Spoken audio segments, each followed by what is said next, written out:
Our host, the world-renowned Christine Enville, an IFBB professional, 3 times world champion, a mentor, an icon, and of course, a founding co-owner of the best supplements money can buy, International Protein.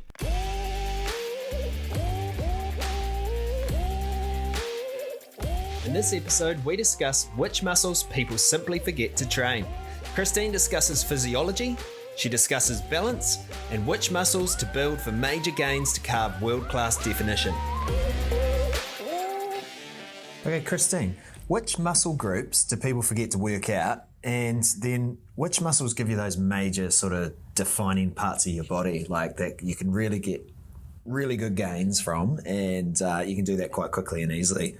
Or is that just a massive assumption for me?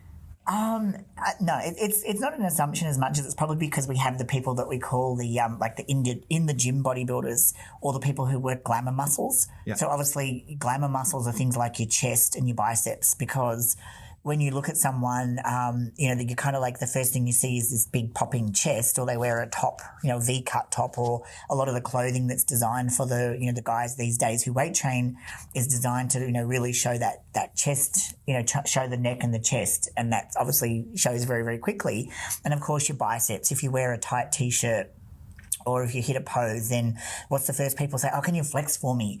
Nobody spins around and does a back lat spread when you say, can you flex for me? Yeah. They normally hit a bicep pose, and a chest is sitting out there. So, of course, those are ones that we kind of joke about, I guess, where, people go in the gym and they do bench press, and they kind of do bench press, and that's all they do. Or they do barbell curls, and, they work the chest and the biceps, and that gives them the illusion of being more muscular than anyone else, because they've just got these massive couple of muscle groups, and they might have no legs, or no back or anything like that. But that's what we call, a glamour muscle. That's what might, in a movie make someone look more buff.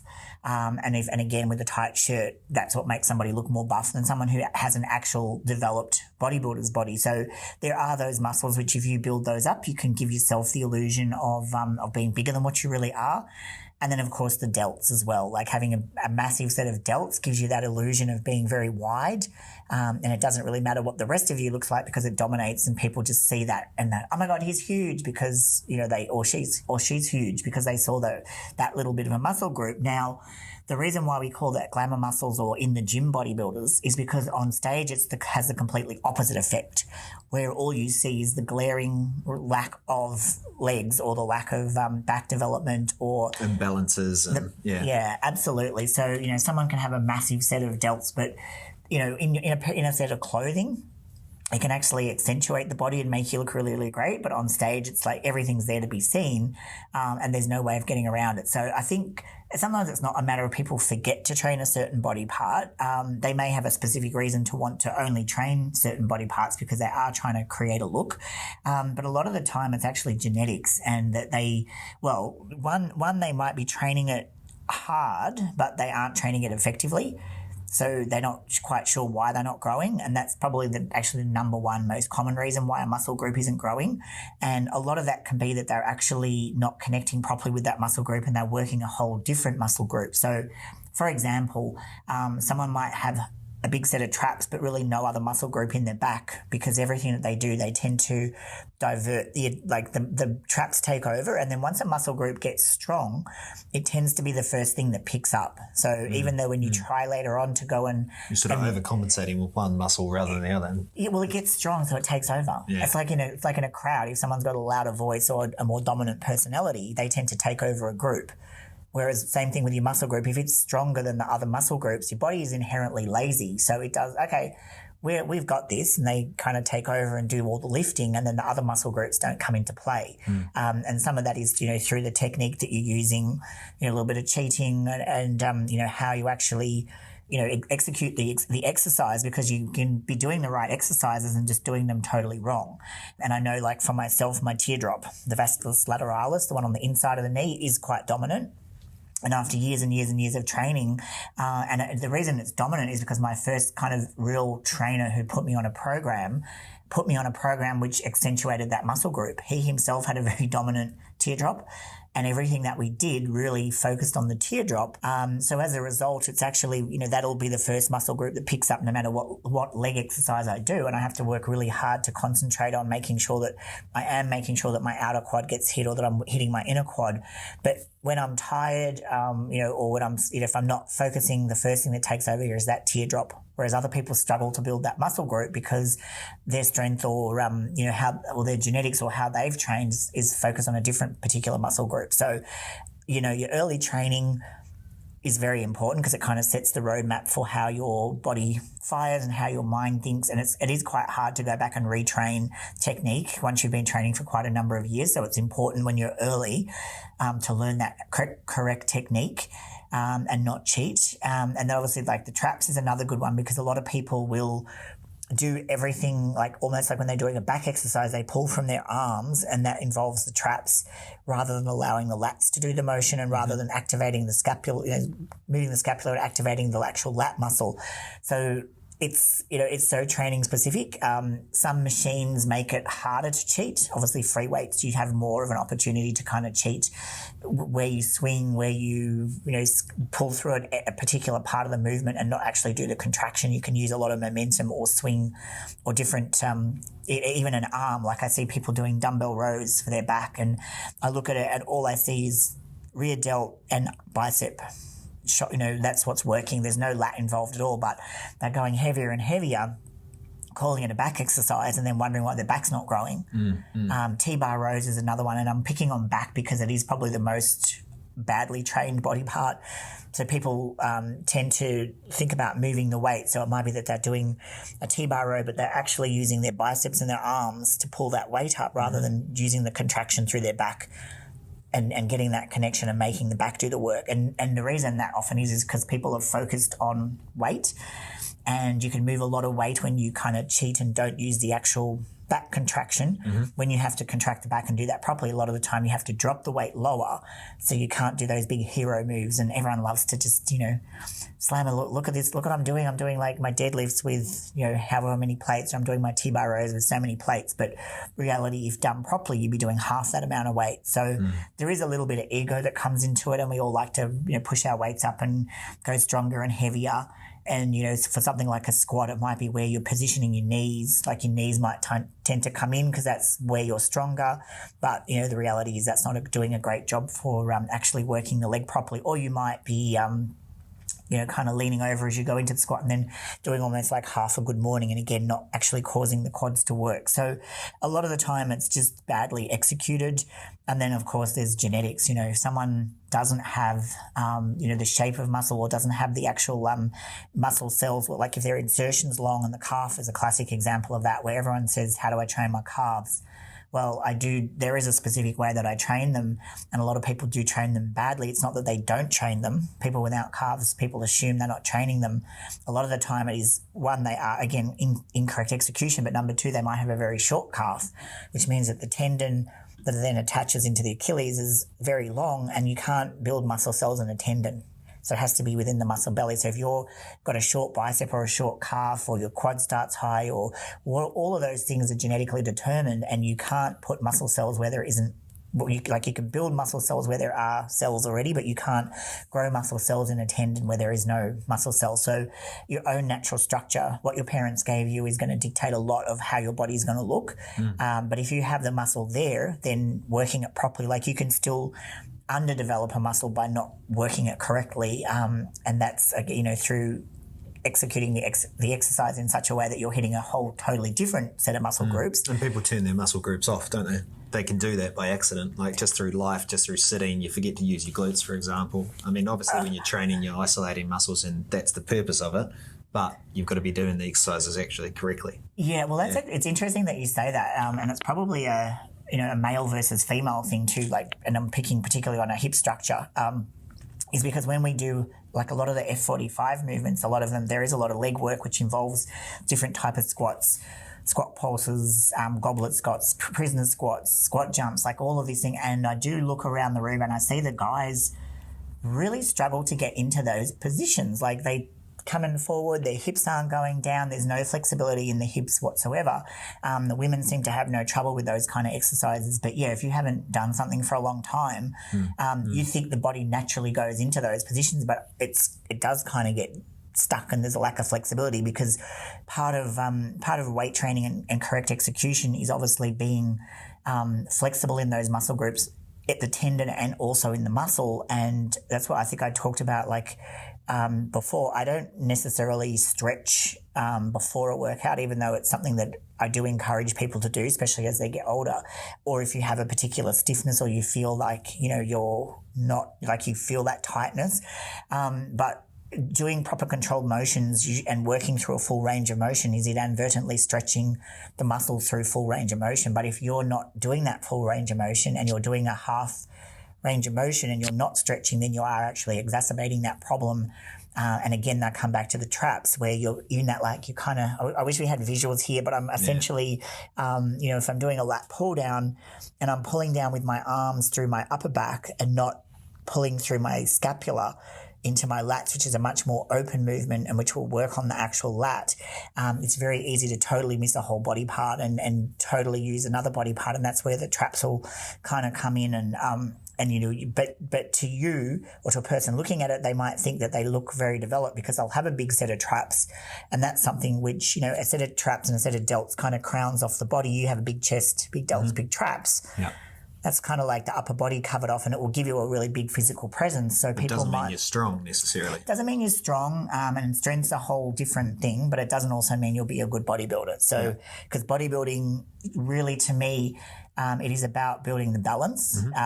There are other theories on that. Like I've talked to other professional bodybuilders, and they've kind of said, look, sometimes having that one freaky muscle group is the biggest advantage, because if the rest of you is well developed, but you have a freaky peak on your biceps, or you have a freaky big chest, or a freaky set of hamstrings or set of calves or something, then people kind of focus on that muscle group and they're just like blown away by it, particularly a set of biceps. Someone has a great set of arms and the rest of them's okay.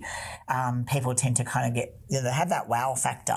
And a lot of the time, if the judges aren't as experienced as they should be, or particularly the audience will be like wowed by that. And they're like, oh no, that person should win, but they kind of neglect to see that their hamstrings were really weak, or their conditioning wasn't as good through their back, or all those other fine details that we should be looking at when we're looking at bodybuilding. So that's kind of a one way of approaching bodybuilding. Have that one part which makes you stand out, because someone who's too balanced can sometimes blend in because they are just too damn balanced and too pretty. So, like men's physique, for example, they wear board shorts so you don't see their legs, but they're so developed in their chest and their delts. Really great set of abs. Backs, may or may not be good. And that's kind of what people associate with that. Oh my God, look, they got such a great body, but you can't see half their body. Whereas bodybuilding, it's all out there to be seen, and having that balance between, the quad to the hamstring, forearms to upper to arms to back, just everything needs to be developed. And I think when you're progressing in bodybuilding, you really need to focus on that, because you're not a power lifter. You're not in it just to be strong. So your strength is irrelevant. You need to train in a way to build your body that you don't create those kind of imbalances, and you can really get quite specific on where you target. So it's not a matter of, what do people forget to train as much as they need to assess their own physique and look at where their strengths are and where their weaknesses are and what they need to do to build that illusion. So building a big set of delts, building a lot of rear delt isn't necessarily going to be an advantage as much as if you've built a lot of side delt, because then that does give you that shoulder to hip ratio and almost makes like a coconut, like that cap that frames the body. Speaking of the shoulder to hip ratio, is there a ratio that you should be following? No, I've never been. Or aiming for, or it's all visual. I've never been into that. Like, what are the perfect ratios of, quad to calf, shoulder to hip? It's so different on every single person. Height comes into it. What else is developed? What do your abs look like? What's your ab structure like? Do you have a long torso? Do you have a short torso? Do your lats insert low? Do your lats insert high? Is your chest high? Is your chest long? Because all of those different factors also come into play. So if someone has a very short, high chest, it can look kind of very impressive and poppy, but when you look at them on stage and they have a very, very long torso, and it's very hard for them to get a V taper because they'll end up having more of a T look. And then some people love the T look. So most classic bodybuilding is around the X shape, which is wide shoulders with a V coming down to the waist, not like a broad T shape, which is like a straight up and down body with a wide shoulders, and then the legs coming back out again in an X. A lot of guys won't have that quad sweep, or a lot of women, so they kind of end up with like a weird kind of a T shape or a Y shape because they might have the V, but they have no legs. So everyone has a different shape, and they kind of should be working towards that X because that is considered the most the most kind of balanced and proportionate. But, there are some people who just absolutely, love for themselves the T look. And the T look is very much a look for figure. So if anyone is doing figure competitions rather than, bodybuilding or, bikini for women or whatever for men, the T shape is definitely the look. Like there are some girls with really great developed legs in figure, but even all of the way that they pose is designed. They have like a more of a straight-legged legs together kind of a pose that accentuates their broad shoulders, kind of maybe a Y shape, but definitely more of that, slender legs, whereas a women's physique, for example, is rewarding or putting a lot more emphasis on having a really well-developed thighs, glutes, and having that kind of X shape, and their upper bodies maybe aren't as well-developed. They don't necessarily want them to have a really huge back. So it's changed a lot from when it was just, female bodybuilding, male bodybuilding in terms of what you're looking for, and also within each not within each division, with each federation, they have a different look. And a lot of people get confused because, but I was doing this in this federation and I swapped to that and then I'm not doing so well. It's like, well, did you look into what they actually look for in their criteria? Because if you want to fit into what they're doing, you need to build your body towards what suits for your particular division. If you're doing it because you love it, then you have to kind of look at what you like. And a lot of guys say they don't like big legs because it doesn't feel comfortable in jeans, or they think it looks funny or whatever reason, but for personal reasons they don't want to have massive thighs, whereas a bodybuilder would kind of like cry if he didn't have big legs because he needs to have that overall balance. And then you can split up like a thing with a big massive thigh, you get all those cuts through your center thigh, and then the teardrop cuts out, and then the inner thigh cuts out, and the sartorius comes through. And I'm kind of painting a visual picture here of that leg segmented up into all those different muscle groups, because it is a quad four main muscle groups in the thigh, and it looks absolutely amazing on stage, and it makes you look a lot bigger than what you actually are. So when it comes to training, you can train to pick out certain body parts to give the illusion, and it depends what you're trying to achieve. It really depends if you're trying to just look good in clothes when you go out. It depends if you're trying to compete in a particular division and what you should be working on. But genetics is, I think, the number one thing which basically underpins everything. And sometimes you have to work within what your genetics give you, because if you're not meant to have a big back because your clavicles are narrower, then you can build a thick back and you can build a really great traps and the lower trap, which is what we call the center back. But you're not going to have a really wide, rangy set of lats because it's like a kite. You need something to anchor the muscle onto. And if your collarbones aren't very wide and where your shoulders is, that's essentially where your V is starting from, because the lat starts from the shoulder, sort of from the upper part of the shoulder joint. It doesn't start on the outside of the shoulder. So even if you build your shoulders wider, where your lat inserts is still determined by your bone structure, and you can get like a really narrow V. Right. So you're looking a little blank there, Ash. But I'm just trying to keep up, that's all. Yeah, but I think everyone should be assessing how they look. And again, if you need that person who has a set of eyes who can independently look at you and critique you. That's often where a coach comes in and advises you on what you need to work on and what you need to develop, and build the perfect program around that. Yeah, for sure. Hey, fascinating stuff. Thank you very much, Christine. Okay, for anyone who wants to join the Aussie Muscle Guru Facebook group, search that name, jump in and join. If you have extra questions that you want to ask that we're not covering off on here, please do jump on and we'll give you a quick answer at the time, and then we'll go into way more detail in the actual podcast. But I love answering questions, so please get on and ask. Words of wisdom. If you like what you've heard, recognise that these tips, they're free. So show your support by becoming a loyal international protein customer by jumping online, hunt our product down, and hit that buy now button. So once again, like, share, and subscribe to our podcast so we can continue to bring you these episodes from our one and only Aussie Muscle Guru, 3 times world champion, Christine Enville.